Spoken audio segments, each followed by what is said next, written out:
Hello बच्चों, क्या हाल चाल, कैसे हो आप सब? मस्त एकदम। आई होप सारे मस्ती होंगे। तो बच्चों, आज हम आदर्श और अनादर्श विलयन पढ़ेंगे। हमने लास्ट लेक्चर में राउल्ट का नियम पढ़ा था। अगर वो लेक्चर आपने नहीं देखा है तो मैंने डिस्क्रिप्शन में उसका लिंक दे दिया है, आप वहां से देख सकते हो।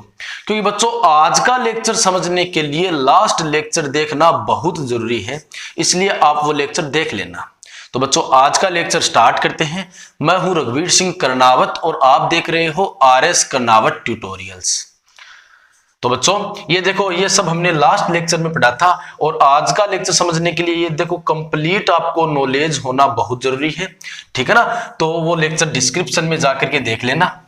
ठीक है बच्चों, आज हम स्टार्ट करेंगे आदर्श और अनादर्श विलयन। ठीक है, तो आदर्श विलयन क्या होता है? जो राउल्ट के नियम का पालन करता है वो आदर्श विलयन होता है, और जो राउल्ट के नियम का पालन नहीं करता वो अनादर्श विलयन होता है। तो राउल्ट का नियम तो आना ही चाहिए ना। ठीक है ना? तो बच्चों, आज का अपना टॉपिक है आदर्श और अनादर्श विलयन। आदर्श व अनादर्श विलयन। ठीक है बच्चों, आदर्श व अनादर्श विलयन। पहले स्टार्ट करते हैं आदर्श विलयन। तो ध्यान से समझना, आदर्श विलयन। तो बच्चों, आदर्श विलयन क्या होता है? जो राउल्ट के नियम का पालन करता है और जिसमें आयतन परिवर्तन और एंथैल्पी परिवर्तन जीरो होता है, उसे हम आदर्श विलयन बोलते हैं। तो ध्यान से समझना कि वह विलयन जो राउल्ट के नियम का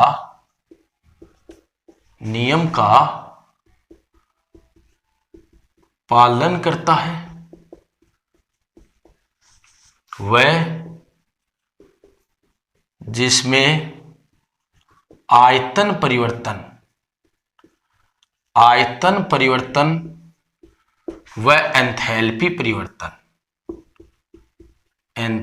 परिवर्तन शून्य होता है। अब बच्चों, ये कैसे होता है सब कुछ समझोगे। शून्य होता है, आदर्श विलयन कहलाता है। आदर्श विलयन कहलाता है। अब देखो बच्चों, पहले तो विलयन बनाते हैं। तो मान लो हमारे पास एक द्रव, तो ये है, ये एक द्रव है। ठीक है ना? तो ये द्रव है हमारा A। ठीक है ना? और ये कितना है? 5 ml। और बच्चों, ये हमारा द्रव है B। ठीक है ना? और ये भी है 5 ml। अब हमने इन दोनों द्रवों को मिला दिया, तो दोनों द्रवों को मिलाते ही हमारे पास विलयन बन गया। ठीक है ना? दोनों द्रवों को मिलाते ही हमारे पास क्या बन गया बच्चों? विलयन बन गया। ठीक है, तो A और B को मिला दिया, इसलिए यह AB बन गया ना। तो बच्चों, अगर यह 10 ml बन जाता है ना, तब तो आदर्श विलयन है। क्या है? आदर्श विलयन है। ठीक है ना? अगर 10 ml से कम बना या फिर 10 ml से ज्यादा बना, तब कौन सा विलयन है? अनादर्श विलयन है। तो पहले तो हम आदर्श विलयन की बात कर रहे हैं, तो इसको समझते हैं। ठीक है ना बच्चों? तो आदर्श विलयन वो होता है जो राउल्ट के नियम का पालन करता है। अब देखो, मेन बात ये नीचे वाली है कि जिसमें आयतन परिवर्तन यानी कि डेल्टा V इज इक्वल 0 और एंथैल्पी परिवर्तन डेल्टा H 0। तो ये मेन बात है और ये आपको समझनी है कि जिसमें आयतन परिवर्तन और एंथैल्पी परिवर्तन क्या होता है? 0 होता है, उसे हम आदर्श विलयन कहते हैं। तो बच्चों, आयतन परिवर्तन और एंथैल्पी परिवर्तन को 0 कैसे करना है? तो बच्चों, ध्यान से समझो। तो देखो, ये आपका द्रव A है, तो इसमें A के तो अणु होंगे। कहने का मतलब इसमें आकर्षण कैसा होगा? A आकर्षण। इसमें कैसा होगा? B आकर्षण। इन दोनों को मिला देते हैं, तब नया आकर्षण क्या बनता है बच्चों? AB आकर्षण। ठीक है ना। इसमें ए आकर्षण है, इसमें बी आकर्षण है, इन दोनों को मिला दिया तो नया आकर्षण क्या बन गया, ए बी आकर्षण बन गया। अब बच्चों अगर यह ए बी आकर्षण इस ए आकर्षण और बी आकर्षण के बराबर है, ध्यान देना, अगर ए बी आकर्षण है वो ए आकर्षण या फिर बी आकर्षण के बराबर है, तो अणुओं के बीच की दूरी भी तो उतनी होगी। ध्यान देना जरा कि अगर ए बी आकर्षण और ये दोनों आकर्षण आपस में इक्वल है, तो अगर आकर्षण बराबर तो दूरी बराबर, ठीक है ना, क्योंकि बीच की जो दूरी होती है ना, अणुओं के बीच की दूरी, वो आकर्षण पर निर्भर करती है। आकर्षण बढ़ेगा तो दूरी कम होगी, ठीक है ना, आकर्षण कम होगा तो दूरी बढ़ेगी। अगर आकर्षण बराबर है तो दूरी भी तो क्या होगी बच्चों, बराबर होगी। इसलिए जितना ये आयतन है ना, उतना का उतना ये आयतन है। इसका मतलब देखो आयतन परिवर्तन जीरो कैसे हुआ कि delta V is equal to होता है V2 माइनस V1। V2 कितना है, delta V is equal to V2 कितना है 10 ml, और V1 कितना था 5, ये था 5, ये था, तो 10 ml था, तो डेल्टा V बराबर क्या आ गया बच्चों, 0 आ गया। इसका मतलब यह आदर्श विलयन है, ठीक है। तो चाहे वो आयतन परिवर्तन हो चाहे वो एंथैल्पी परिवर्तन हो, दोनों किस पर निर्भर है, इस आकर्षण पर। अणुओं का आकर्षण अगर बराबर है, यानी कि ए बी आकर्षण इनके बराबर है ना, तब क्या होगा, ना ही तो आयतन में परिवर्तन होगा और ना ही एंथैल्पी में परिवर्तन होगा। तो बच्चों देखो ये एंथैल्पी परिवर्तन शून्य कैसे होगा, तो देखो एंथैल्पी परिवर्तन का मतलब कि विलयन की एंथैल्पी में परिवर्तन और घटकों की एंथैल्पी में परिवर्तन। तो बच्चों एंथैल्पी परिवर्तन शून्य कैसे होगा, आयतन परिवर्तन शून्य कैसे होगा, ये आपने समझ लिया है। अब एंथैल्पी में परिवर्तन देखो, तो बच्चों देखो यहां पर हुआ क्या है कि हमने ए और बी का आकर्षण तोड़ा है, और हमने क्या बनाया है, ए और बी का आकर्षण हमने बनाया है, क्योंकि जब ये टूटेंगे तभी तो ये बनेगा ना। यानी कि हमने ए का आकर्षण और बी का आकर्षण तो हमने तोड़ा है और ए बी आकर्षण बनाया है। क्या बनाया है बच्चों, ए बी आकर्षण। तो ये तो दो है मतलब ये ए बी भी तो दो बनेंगे ना, क्योंकि देखो दो ए है दो बी है, तो ए बी तो दो बनेंगे। आ गई बच्चों बात समझ में। अब देखो ये आकर्षण हमने तोड़ा है और ये आकर्षण हमने बनाया है, तो इसके कारण तो ऊर्जा मुक्त होगी, यानी कि एंथैल्पी होगी माइनस की, और इनको तोड़ने के लिए ऊर्जा की आवश्यकता होगी, यानी कि एंथैल्पी होगी बच्चों प्लस की। अब ये अगर दोनों आकर्षण समान है तो जितनी ऊर्जा लगानी होगी उतनी ही तो वापस निकलेगी, यानी कि ये दोनों क्या है, सेम है। अगर सेम है तो डेल्टा एच एंथैल्पी में परिवर्तन कितना हुआ, 0 हुआ। बच्चों आ गई बात समझ में। कहने का मतलब हमने विलयन बनाया है, तो विलयन बनाएंगे तब क्या होगा, इनके आकर्षण को तोड़ना होगा और ये बनाना होगा, ठीक है, कि ये आकर्षण टूटते हैं और ये बनता है, ठीक है बच्चों।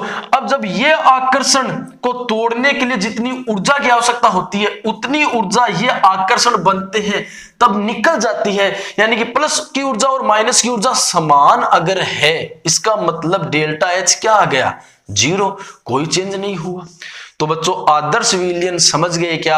अब देखो आदर्श विलयन वह विलयन जो राउल्ट के नियम का पालन करता है, मतलब इसमें ग्राफ जो आएगा ना वो राउल्ट के नियम वाला ही आएगा, ठीक है ना। तो ग्राफ समझने के लिए आप लास्ट लेक्चर देखिए, यहां पर तो हम डायरेक्ट बनाएंगे। ग्राफ कैसा आता है बच्चों, देखो तो राउल्ट के नियम का ग्राफ होता है ये, तो देखो ये अपना ग्राफ होता है। हम ए और बी दोनों घटकों के लिए साथ ही ग्राफ बनाते हैं। तो यहां पर देखो y अक्ष पर हम दाब लेते हैं और इधर हम लेते हैं b की मोल भिन्न और इधर लेते हैं a की मोल भिन्न, ठीक है। ये ग्राफ तो है b घटक का और ये ग्राफ है a घटक का, ठीक है ना बच्चों। तो इस टाइप का ग्राफ आता है क्योंकि समानुपाती होता है ना, तो सीधी लाइन आती है। यहां पर होगा PA0 और यहां पर होगा PB0। बच्चों कैसे आया है ये आप लास्ट लेक्चर में देखिए, ठीक है ना। और ये पूरे विलयन का ग्राफ, ठीक है ना बच्चों। तो ये होता है PT is equal to PA plus PB। आ गई बात समझ में। यहां पर अक्ष B इधर जाने बढ़ रही है तो यहां पर 0, तो अक्ष A क्या हो जाएगा 1, यहां पर अक्ष B बराबर 1 हो जाएगा, तो अक्ष A बराबर क्या हो जाएगा 0। तो बच्चों आदर्श विलयन का ये ग्राफ है, ठीक है ना, सेम टू सेम राउल्ट के नियम वाला, क्योंकि राउल्ट के नियम का जो पालन करता है वही तो आदर्श विलयन है। इसके एग्जांपल्स तो बच्चों, एग्जाम्पल में एक तो आप हेप्टेन प्लस हेक्सेन लिख सकते हो, इन दोनों का विलयन लगभग आदर्श ही होता है। एक आप मेथेनॉल और एथेनॉल का विलयन जो होता है उसे आदर्श बता सकते हो। एक आप बेंजीन और टोलुइन के विलयन को आदर्श बता सकते हो, ठीक है ना।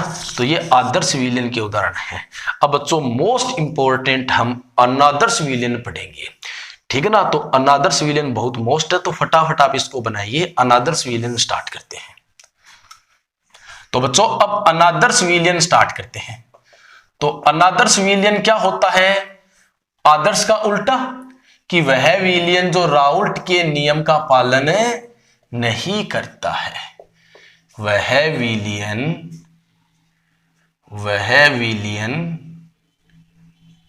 जो राउल्ट के नियम का पालन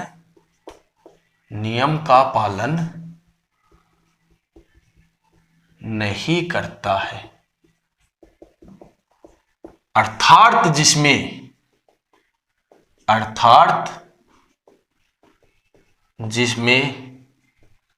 एंथैल्पी व आयतन परिवर्तन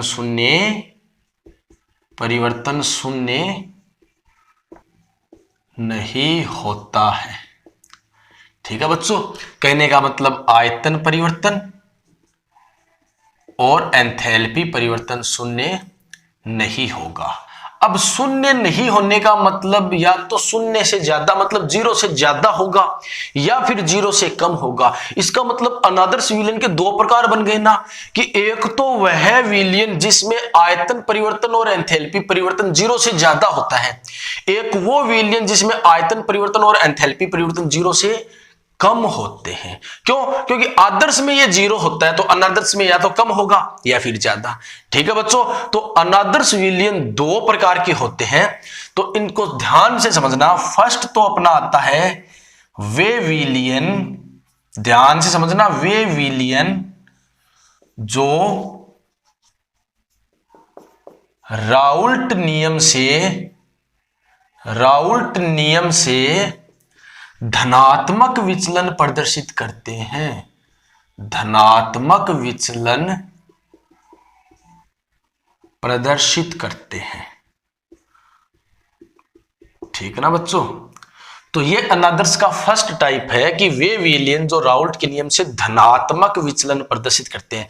अब ये धनात्मक विचलन क्या होता है अभी समझोगे। और इसका दूसरा टाइप क्या होगा कि वे विलयन जो राउल्ट नियम से ऋणात्मक विचलन प्रदर्शित करते हैं। तो बच्चों ये क्या है, ध्यान से समझिए, एग्जाम्पल्स से समझेंगे हम। तो मान लो ये हमारे पास ए द्रव्य है, ठीक है, कौन सा द्रव्य है? ए। और ये हमारे पास मान लो बच्चों ये हमारे पास 5 ml है, और ये बच्चों मान लो हमारे पास बी द्रव्य है, और ये भी मान लो हमारे पास कितना है? 5 ml है। जब बच्चों इन दोनों को हम मिलाएंगे, तो बनना कितना चाहिए? 10 ml बनना चाहिए ना। अगर 10 ml बन गया तो वो आदर्श विलयन हो जाएगा। तो मान लो 11 ml बन जाएगा। कितना बन जाएगा? 11 ml। तो बच्चों इनमें आकर्षण कौन सा है? ए आकर्षण। इनमें आकर्षण कौन सा है? बी आकर्षण। जब इन दोनों को मिला दिया तो क्या बन गया? ए बी आकर्षण। ठीक है बच्चों, अगर ए बी आकर्षण इन दोनों आकर्षणों से क्या होगा? कम होगा। मतलब आपने ए ध्यान देना जरा, और बी को आपस में मिलाया तो दो ये तो आकर्षण क्या बना? ए बी आकर्षण बना ना बच्चों। अगर ये ए बी आकर्षण इन दोनों आकर्षणों से कम हुआ है ना, ये देखो ये इससे कम है, अगर ये कम हुआ तो बच्चों आकर्षण कम होने के कारण अणुओं के बीच की दूरी बढ़ जाती है। अब अणुओं के बीच की दूरी बढ़ गई तो ये फैल जाएंगे, मतलब आयतन बढ़ जाएगा, मतलब आयतन बढ़ जाएगा। तो आपको पता चल गया ना कि 5 ml और 5 ml को मिलाने पर 10 ml बनना चाहिए था, लेकिन 11 ml बन गया। क्यों बन गया? क्योंकि AB आकर्षण इन आकर्षणों से क्या है बच्चों? कम है। ठीक है बच्चों, आगे बात समझ में? ठीक है ना। अब देखो आयतन परिवर्तन देख लो। आयतन परिवर्तन V2 माइनस V1, 5 और 5 10, तो आयतन परिवर्तन क्या हो गया? 1। इसका मतलब इनमें आयतन परिवर्तन क्या होता है? 0 से ज्यादा होता है बच्चों। आई कि नहीं ये बात समझ में? 0 से ज्यादा होने का मतलब आयतन परिवर्तन धनात्मक होता है। ये देखो 11 है V2, ये V1 कितना है? 10 है, तो प्लस का 1 आ गया ना, यानी कि आयतन परिवर्तन 0 होता है। अब बच्चों एंथैल्पी परिवर्तन और देख लेते हैं, तो ध्यान से समझना। तो एंथैल्पी परिवर्तन का मतलब हमने ए और बी के आकर्षण को तो तोड़ा है बच्चों। ए और बी के आकर्षण को तो हमने तोड़ा है, और बनाया कौन सा आकर्षण है? ए बी आकर्षण बनाया है। अब ये आकर्षण कमजोर है, क्या है? दुर्बल आकर्षण है, तभी तो अणु दूर दूर हो गए, आयतन बढ़ गया। 10 ml बनना चाहिए था, 11 ml बन गया। आ गई ना बात समझ में? अब अगर ये आकर्षण कम है, देखो यहां पर ये आकर्षण बनता है, ये आकर्षण टूटता है, आकर्षण बनता है, तब ऊर्जा निकलती है, तब ऊर्जा निकलती है। तो निकलने वाली ऊर्जा मान लो H2 है, H2 है ना बच्चों। और तोड़ने के लिए ऊर्जा, यानी कि इनको तोड़ने के लिए ऊर्जा चाहिए, वो क्या चाहिए? H1 चाहिए। क्या चाहिए? H1 चाहिए।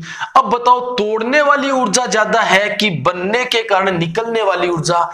बच्चों अगर आकर्षण क्या हुआ? कम होगा ना, तो ऊर्जा कम निकलेगी। देखो तोड़ने के लिए ऊर्जा तो स्थिरांक है कि इतनी ऊर्जा चाहिए, लेकिन ये आकर्षण कम बना है, इसका मतलब कम ऊर्जा निकलेगी, यानी कि तोड़ने के लिए जितनी ऊर्जा चाहिए थी ना वो ज्यादा थी, और तोड़ने के लिए चाहिए, इसका मतलब ऊर्जा प्लस की।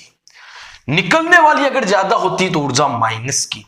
आ गई बात समझ में? इसका मतलब ये जो एंथैल्पी परिवर्तन है ये भी धनात्मक होगा। धनात्मक होने का मतलब इज ग्रेटर देन 0। तो बच्चों आया कि नहीं आया समझ में? आ गया ना। चलो अब बच्चों देखो ग्राफ बनाते हैं, मेन तो ग्राफ ही है। तो बच्चों देखो आपने किया क्या है?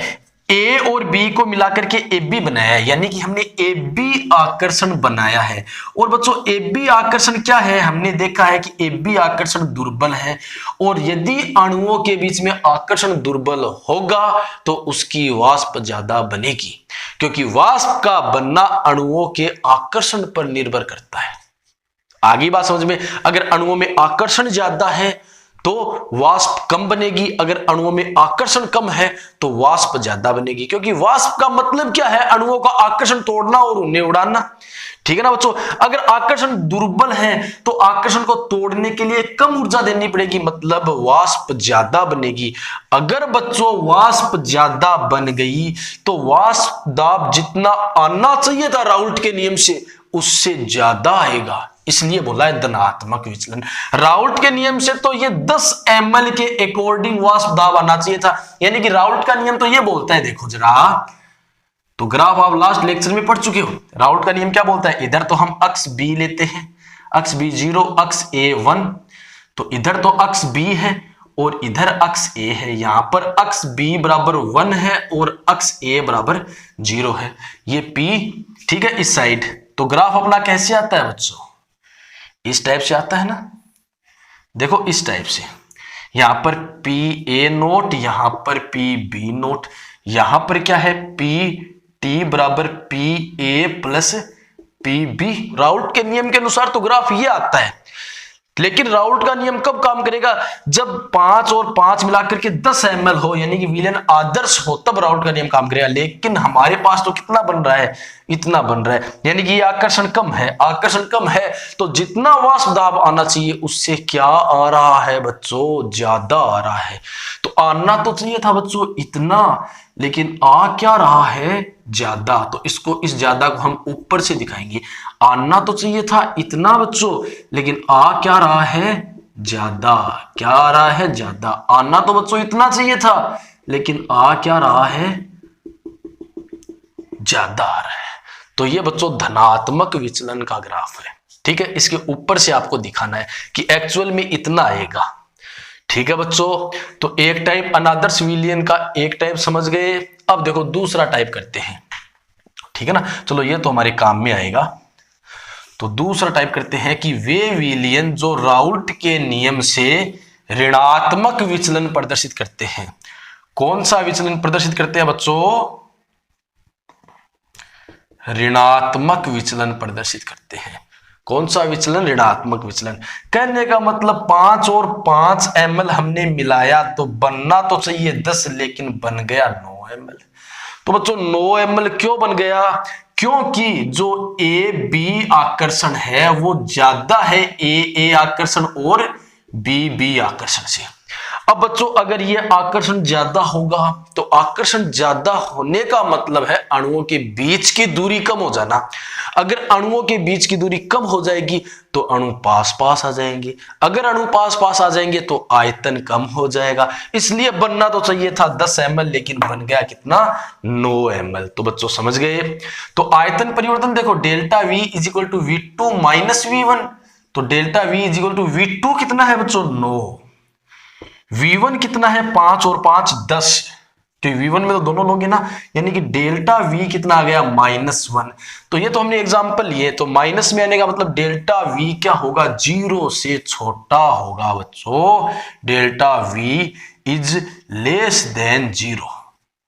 ठीक है, तो साथ में डेल्टा H भी क्या हो जाएगा, 0 से छोटा। कैसे, तो देखो यहां पर विलियन की एंथैल्पी मतलब ए बी आकर्षण की एंथैल्पी, देखो हमने क्या किया है, ए आकर्षण और बी आकर्षण को तो तोड़ा है, बनाया क्या है, ए बी आकर्षण। अब बच्चों ये आकर्षण के कारण ऊर्जा निकलती है ना, तो वो ऊर्जा विलियन वाली है, तो वो है H2 माइनस की।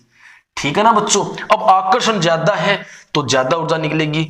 तो अगर ये आकर्षण इस आकर्षण से ज्यादा है ना, तो देखो यहां पर तो हमें ये आकर्षण तोड़ना है, इसलिए ऊर्जा लगानी होगी। तो लगानी होगी तो H1 तो आएगी प्लस की, जबकि H2 आएगी माइनस की। यहां पर आकर्षण बन रहा है इसलिए ऊर्जा निकलेगी। इसलिए मैंने इनकी को एंथैल्पी को तो कर दिया माइनस की और इनके एंथैल्पी को कर दिया प्लस की, क्योंकि ये हमें लगानी पड़ेगी। अब बच्चों आकर्षण कौन सा ज्यादा प्रबल है, ये वाला है, इसका मतलब ज्यादा ऊर्जा निकलेगी, इसका मतलब माइनस वाली ज्यादा आएगी। इसका मतलब डेल्टा H का मान क्या आएगा, ऋणात्मक। और ऋणात्मक का मतलब डेल्टा H जो है वो 0 से क्या होगा, कम होगा। आ गई बच्चों बात समझ में। चलो ग्राफ देख लेते हैं, ध्यान से समझना ग्राफ को। तो देखो अपना ग्राफ क्या होता है, अपना ग्राफ ये होता है। अच्छा एग्जाम्पल नहीं किए, चलो धनात्मक और ऋणात्मक विचलन दोनों के एग्जाम्पल एक साथ बता दूंगा ना। तो यहां पर इधर से तो अक्ष बी हम स्टार्ट करते हैं, ठीक है ना, यानी कि इधर से अक्ष बी है और इधर से अक्ष ए है। मतलब ये वाला ग्राफ बी के लिए है और ये वाला ग्राफ ए के लिए है। और वाई अक्ष पर हम दाब लेते हैं बच्चों, तो यहाँ पर अक्ष बी 1 हो जाएगा और अक्ष ए 0 हो जाएगा। तो ग्राफ आपका ऐसा आता है।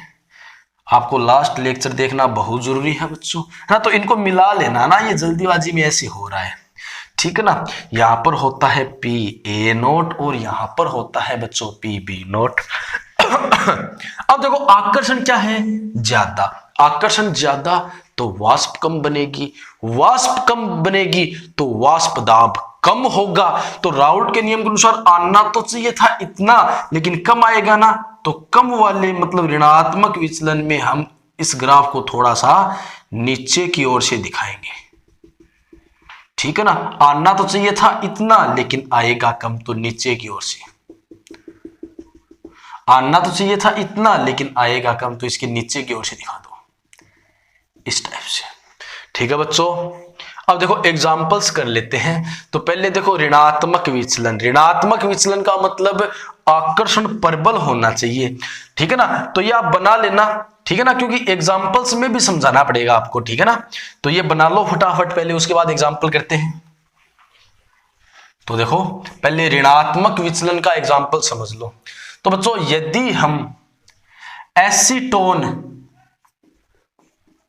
और क्लोरोफॉर्म को मिला दे तो क्या होगा बच्चों, देखो एसीटोन होता है ये बच्चों, एसीटोन ये होता है बच्चों, और क्लोरोफॉर्म होता है CHCl3, जिसको हम ऐसे लिख सकते हैं CHCl3। जब बच्चों इन दोनों को मिला देते हैं ना तो इनके बीच में क्या बन जाता है, अंतराण्विक हाइड्रोजन बंध। क्या बन जाता है, अंतराण्विक हाइड्रोजन बंध, जो कि प्रबल होता है, यानी कि आकर्षण ज्यादा हो गया तो इनकी वाष्प कम बनेगी, यानी कि इनका वाष्प दाब जितना आना चाहिए था राउल्ट के नियमानुसार उससे कम आएगा। एग्जाम्पल समझ गए ऋणात्मक विचलन का। तो देखो धनात्मक विचलन का एग्जाम्पल यहां पर बता देता हूं। धनात्मक विचलन के लिए तो बच्चों अगर आप एथेनॉल में एसीटोन मिला दोगे, एथेनॉल में एसीटोन मिला दोगे तो बच्चों होगा क्या, देखो एथेनॉल में प्रबल हाइड्रोजन बंधन होता है C2H5। क्या होता है, प्रबल हाइड्रोजन बंधन होता है एथेनॉल में, क्या है, प्रबल हाइड्रोजन बंधन। ऐसे आगे अणु एक दूसरे से जुड़ते जाएंगे हाइड्रोजन बंध द्वारा। लेकिन बच्चों एसीटोन आप मिला दोगे ना तो एसीटोन क्या करता है, एथेनॉल के हाइड्रोजन बंध को तोड़ देता है, यानी कि प्रबल आकर्षण को तोड़ देता है और खुद बीच में आकर के बैठ जाता है। तो बच्चों बताओ आकर्षण कम हुआ कि ज्यादा हुआ, तो बच्चों आकर्षण कम हुआ। अगर आकर्षण कम क्यों हो गया, क्योंकि हाइड्रोजन बंध नहीं होता है, प्रबल आकर्षण वो टूट गया, इसका मतलब आकर्षण कम हो गया। अगर आकर्षण कम हो गया तो वाष्प ज्यादा बनेगी, तो वाष्प दाब जितना राउल्ट के नियमानुसार आना चाहिए उससे बच्चों कम आएगा। तो ये दो एक एक एग्जाम्पल याद कर लेना बच्चों, ठीक है ना। यदि आपके लेक्चर समझ में आया है तो वीडियो को लाइक, कमेंट और अपने फ्रेंड्स के साथ शेयर कीजिए। यदि आप चैनल पर नए आए हो तो चैनल को सब्सक्राइब करके बेल आइकन को प्रेस कर लीजिए ताकि वीडियोज के लगातार नोटिफिकेशन आपको मिल सके।